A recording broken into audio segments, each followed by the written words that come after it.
Business owners who want to use their YouTube content to grow their business or otherwise generate more sales and book more clients from their YouTube content should not be following the YouTube ranking factors that you hear from most YouTube educators here on YouTube. If you are listening and implementing what they're saying, don't expect to see those leads and those sales that you are hoping to see putting time into your YouTube content, because business owners need to use a different tactic when it comes to ranking your videos on YouTube. And that's the tactics I'm gonna share with you in this video today. Hey there, welcome back. If you're new to my channel, my name is Trena. I'm a YouTube strategist and I help course creators and coaches use their YouTube content to generate more leads and sales in their business. Let's not waste any time and get into the YouTube ranking factors you should be focusing on. As I said, my goal is to help you get more sales for your digital products and courses and book you more clients. What you're generally going to hear on YouTube when it comes to ranking in YouTube is you want to find a keyword that, one, has low competition, and two, high volume searches. Well, it's just not that easy to do on YouTube anymore. I'm not saying that YouTube is saturated, but that is not the tactic as a business owner that you want to go after, because you are trying to be strategic and get ROI out of every single video that you create. And just picking one topic and doing keyword research to find the best keyword isn't what's going to feed your business the best. As a business owner, you need to be creating specific content that your ideal viewer is searching for. When I say ideal viewer, I mean that person who is most likely to buy your offer, your course, your digital product, your one-on-one services. And if you aren't sure what an ideal viewer is yet, I highly encourage you to watch this video next, because I deep dive into figuring out your ideal viewer and the importance of knowing that here for YouTube to make sure you're not wasting your time on videos that won't make you sales. So let's get back to this keyword ranking thing. As a business owner, you should not be creating one-off video. So searching one keyword, coming up with that video title, writing that video, pumping it out. Next keyword. You instead need to be thinking about a series of videos that easily feed in one to one to one to one. And there's two reasons why you need to be thinking about this. The first reason is obviously the algorithm. One of the most important keyword ranking factors that YouTube is looking at for overall your channel is, are you creating a bingeable series on your channel? Are you getting people to binge watch, stay on the platform longer? Because if YouTube sees that people go to your video and they only watch 10 seconds and they leave the platform or they go to another video, your content isn't serving YouTube. And while you may have the best keyword or you've set up your video for the best ranking on YouTube, YouTube is still going to bury it, because just the perfect keyword isn't the only piece that goes into these YouTube keyword ranking factors. The other piece of this is creating bingeable content to make the algorithm happy. So instead of, like I said, creating one video at a time, you want to think about a series of videos that you can create. If you look at my channel, we are currently in a YouTube series. More specifically, a YouTube series on how business owners can use YouTube. So I started way back with why it's important to use YouTube, the biggest mistakes business owners make on YouTube. I also talk about the keyword research process that you should do. I'm going to be talking about the script writing process, the planning process, the filming process, the promoting process.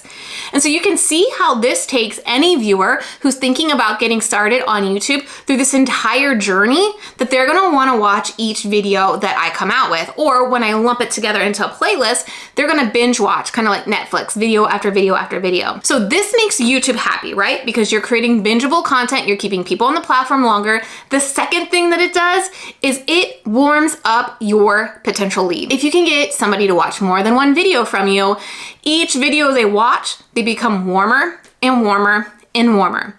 This increases the likelihood that they are going to want to go to your offer page, your opt-in page, your lead magnet, wherever you need them to go to help you grow your business. So again, instead of thinking about keyword research and the ranking of one particular word, we want to be thinking about the keyword research process of an entire series. And again, since I've been building this series out for you, I did a video, the last one that I published was all about how you should be digging in to building keywords based on a series. I'll link that video up here, you can watch next. The next thing I want to talk about keyword ranking factors is as a business owner, it is not your goal to go viral. I know that seems like what you're heard, and people say, once you go viral, all your prayers are answered, right? Unfortunately, not. The thing is, as business owners, we've created an offer for a specific person. And what happens when we try to be something for everyone, we end up being no one for everyone. So what you are even trying to rank on YouTube for should be very specific. And it shouldn't be this very general topic that can go viral. Because let me tell you a little story about my current channel. It is dead. 100% dead. I am trying to bring it back to life, and let me tell you why it died. Back in 2019, I got into this mindset that I had to prove my worthiness here on YouTube.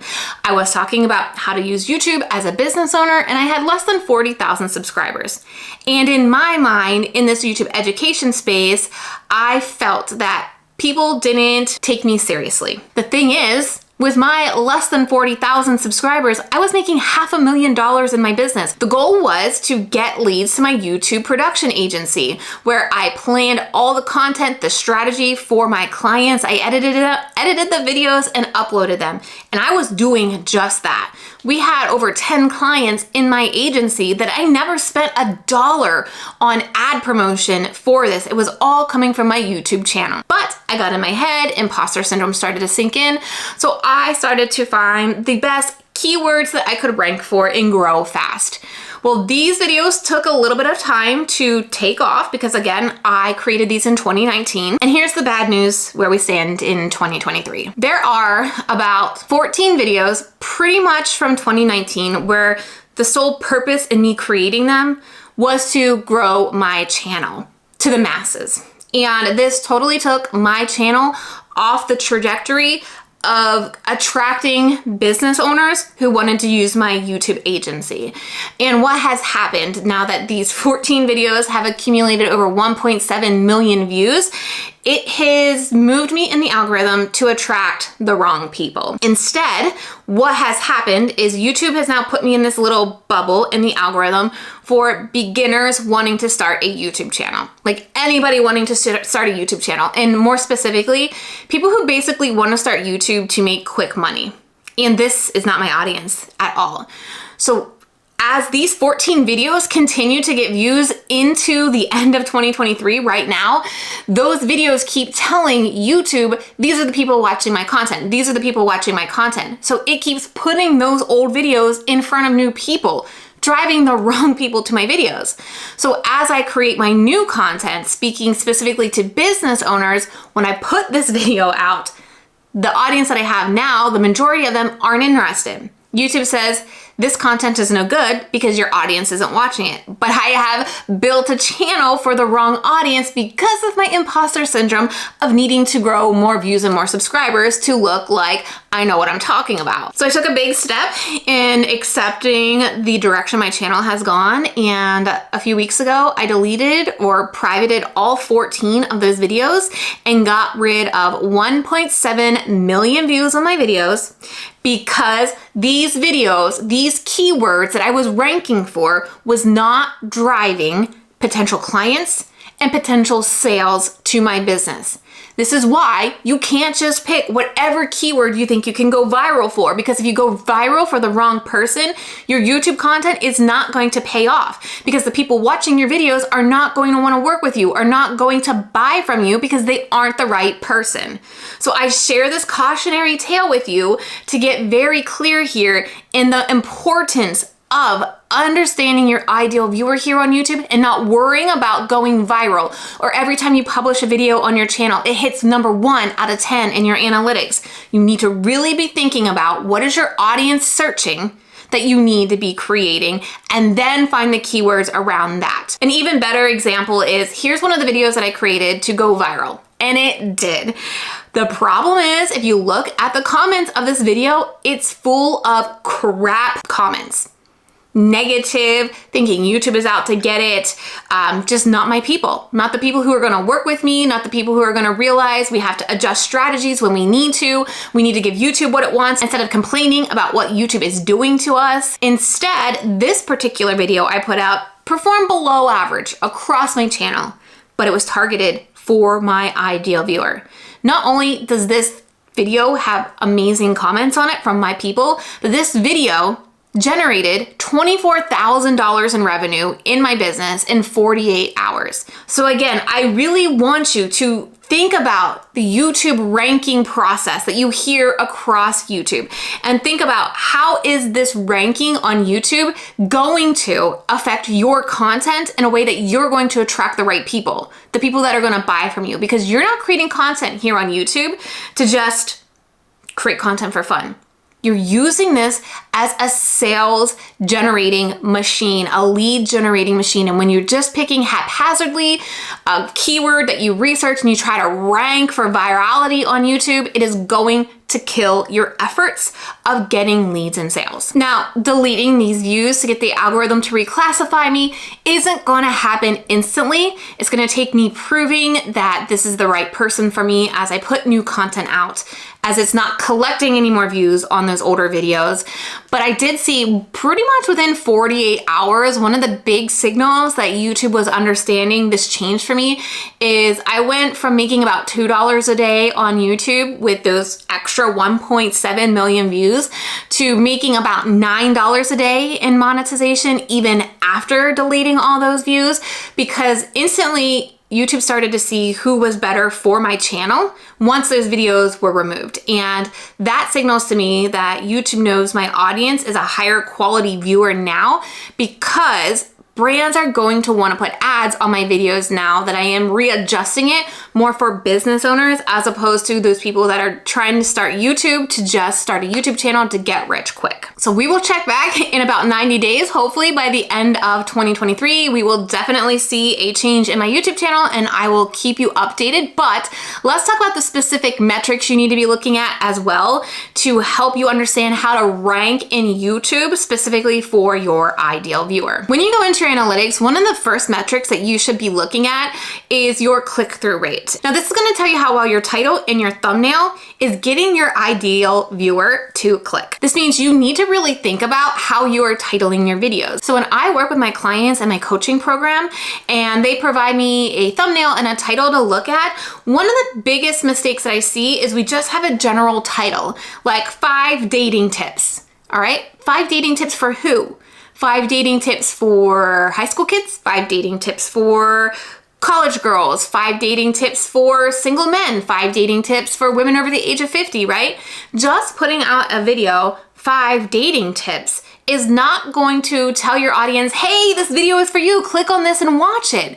So when you're thinking about your title and your thumbnail, you need to be thinking about how you are marketing your video. Basically, your title and your thumbnail is your marketing package to scream out to your ideal viewer, this video is for you. When that person clicks on that video, and the second metric we're going to talk about is audience retention, and YouTube sees this is the person most likely to click on the video and watch it, the algorithm is then going to be able to find more people like that. If you are just saying 5 dating tips, anybody's clicking on that video and they may be leaving within the first 5 seconds, because maybe you're creating a video on 5 dating tips after the age of 50. And a high school girl clicks on it because she sees 5 dating tips and she's like, well, this content isn't for me. And she's gone in 5 seconds. So the algorithm thinks, okay, this video was only watched 5 seconds. Maybe the quality of the content just isn't there, and it can't figure out who is the best person to watch your video. So you have to do that in your title, in your thumbnail. Now, before I move forward with audience retention, I will tell you best click-through rate range, YouTube says, is anywhere between 2 to 10%. Our goal in my channel right now is a 5% click-through rate. It's gonna be different depending on every niche. In fact, I would love for you to share down in the comments what is the click-through rate of your last video. But what I will tell you, your goal is going to be figure out, look at your last 5 to 10 videos and get an average. What is your average click-through rate? Then I want you to focus on making that next video like 0.2% better. So let's say your average is 4.5%. I want to challenge you for your next video to be a 4.8%. All right? So you're gonna be competing with yourself on your click-through rate and not worrying about what other people are doing, but finding a way to improve your click-through rate. All right, audience retention is the second metric that you should be watching to help you rank in YouTube better, because again, YouTube is going to put videos at the top of search that people click on and people watch. Even though you may have all the best tags and keywords to rank in search, if people aren't clicking on your video and people aren't watching your video, YouTube is going to bury it. So you have to be thinking about these other ranking factors when it comes to your content. Ideally, you wanna see about 40% of your video watched in your average retention. And this isn't always an easy feat. I see different ranges of audience retention for all of my clients. I was looking at one of my clients, Jane's channel, the other day. Her audience retention is chef's kiss immaculate. But then when you look at my audience retention, and I've been doing YouTube for, 7-8 years, it can be better. But again, I really contribute that to having the wrong audience being sent to my channel. So I'm hoping as I readjust in the algorithm, I will see that audience retention get better. So again, something you need to be thinking about if your audience retention isn't doing so well, is your title in your thumbnail attracting the right viewer, right? The 5 dating tips for women over the age of 50 instead of just 5 dating tips? And are you sharing really good content? Are you getting to the meat of the content quickly within, 10 to 15 seconds? I'm going to be sharing how I write my script in my next video to make sure you're thinking about audience retention as you're planning your videos. So make sure you're subscribed for that video next.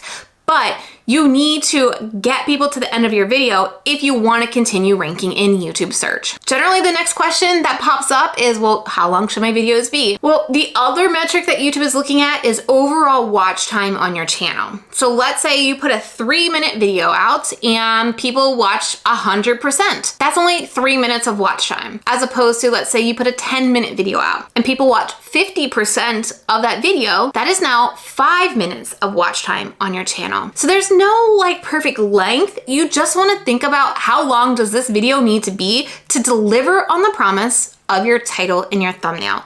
There shouldn't be fluff. There shouldn't be, chitter chatter or whatever you want to call it. You should be giving your viewer pure value to show your authority and build trust with them that you know what you're talking about and you can help them get a win. So that was that third metric you want to be looking at too, is are you accumulating more watch time on your channel with each video or each month? How are you collecting watch time? Now, another metric that people will generally look at are views, but again, more views don't always equal quality views. So what you need to be looking at when it comes to videos getting the most views, what's the audience retention look like? Are people getting to the end of the video or not? Maybe the title and the thumbnail was attracting the wrong person. What are the comments of that video? Are they engaging comments? Are they comments that you can have conversations with? If you're not getting comments, when I share how I write my script, I'm gonna share different ways that I add engagement into my script. So maybe there's a way for you to ask meaningful questions in your video to get people engaging in the comments, or you can also pop your own comment below your video that asks a question to get people engaged. You're not gonna wanna just say like, subscribe, and comment, because nobody's gonna do that because they don't have a reason to. Again, just because you're getting views doesn't mean it's from the right people. Because remember my cautionary tale of my channel? 1.7 million views had to be deleted because it was attracting the wrong people. So what's the best way to build your YouTube content strategy, knowing the importance it takes to rank in search for the right people? Watch the video that is on your screen right now, because I deep dive into specifically how I build a content strategy for my right people for an entire year's worth of content ideas. And make sure you are subscribed to this channel if you want to continue using YouTube to grow your business and make more sales from your YouTube videos.